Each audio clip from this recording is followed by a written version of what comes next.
Hello there, crafters of the world. Today I'd like to take you through the differences between what you can achieve with a die machine versus a punch, or what you can do yourself. In order to understand that and why you might need a die machine to purchase, which can be a bit pricier than a punch, or punchers are they called in different parts of the world, or what you can do yourself with a scissor and a piece of paper.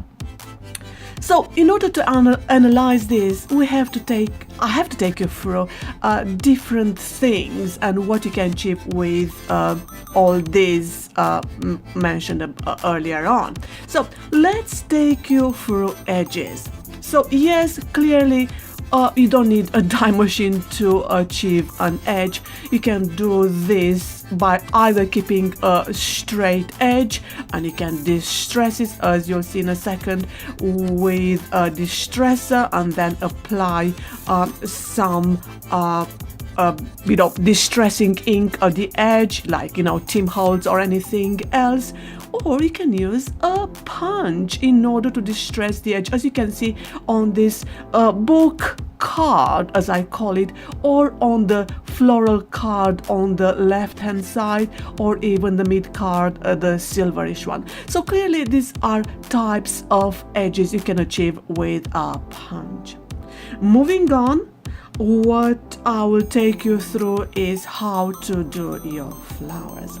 So clearly you can buy them, as you can see the mulberry flowers I purchased for the 2 flower cards in front of you, or you can make your own flowers by using either a die machine for cutting the petals, or with a punch. Here's our punchers or punches where you can cut a flower, or even you can cut your own flowers by your hand, design them, or use a previous design, as you can see here, and simply cut the flower and afterwards assemble it.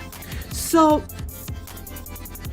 with flowers you have got 3 options on how to achieve them. Clearly afterwards you glue them together. You might even choose to attach some glitter to them with the end. You have got lots of options basically. The next, what I want to take you through, is what you can do in terms of making your own butterflies, hearts, or frames. And clearly you can see there a selection of butterflies, which you can cut them yourself if you want to make them of carton, as I made them myself. The carton clearly is much thicker than the paper. With chipboard, again, is very difficult. You can't even cut the chipboard yourself, so clearly you have to use a die machine, although the result could be very well, let's put it like that, is not perfect. The chipboard is clearly thicker than the carton, and you need a die machine. You can't achieve anything with a punch on a chipboard, so for this you need a die machine. So in terms of cutting your own butterflies, if the paper is very thin, yes, you can cut it yourself. If it's thicker, you'll need a die machine. In terms of leaves, again, you can see an example here, and depending on how thin you want your leaves, you might need to use a die machine. You'll see I have achieved some vine leaves with a punch there. With a hand you can't achieve much. Pardon me, I'm still under the weather. So as you can see, I'm taking you through several elements and what you can achieve with the die machine, with a punch, or with by cutting yourself with a pair of scissors. So ultimately you have to decide what you want to use for your own cards.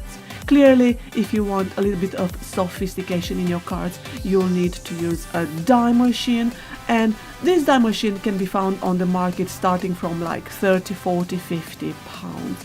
I purchased recently a C6 big die machine, I think it's called big die shot machine, purely because it's manual, and the results I have achieved clearly are very, very good. So I really like this kind of machine. So as ever, thank you very much for watching this clip. I hope the information presented here was of any help. So what I would recommend basically is to have all these options for you. To have punches or punchers as they are called, to also have a die machine, and to also create your own stuff.